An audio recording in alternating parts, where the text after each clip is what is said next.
La revue de presse de Cabrel-Guillen Les Mamies est consacrée à la plainte de la famille Bongo Ondimba portée à Paris contre les autorités gabonaises. Bonsoir à tous.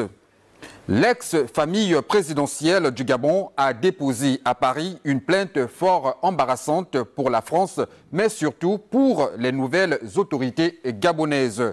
Le journal Le Temps précise que cette plainte fait suite à une déclaration commune. Sylvia Bongo Ondimba et son fils affirment détenir les preuves qu'ils ont subies au cours de leur détention à la prison centrale de Libreville. Abordant le même sujet, Flash Hebdo évoque les différents prévenus qui ont bénéficié de toutes les commodités dont ils ont eu droit en attendant leur procès. Ils ont tous reçu des visites des avocats et médecins traitants et bénéficié d'une attention particulière de la part des responsables judiciaires du pays. Pour le Banja, c'est un acte d'auto-victimisation et de jalousie, de vengeance, de rancune et de diversion. Selon Flash Hebdo, il s'agit bien d'une tragicomédie que Dame Sylvia Bongo Ondimba et sa suite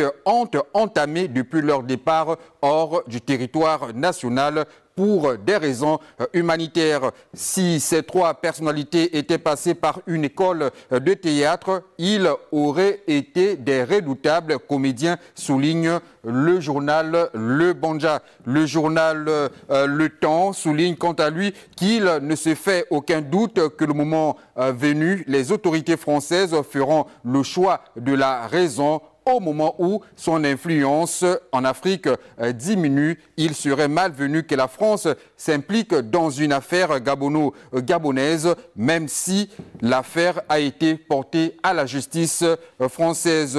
Le Banja s'interroge et se demande si Ali Bongo Ondimba, Sylvia et Noureddine sont bien placés pour porter plainte contre les nouvelles autorités gabonaises qui s'échinent à réparer le désordre qu'ils ont fait à la tête du Gabon.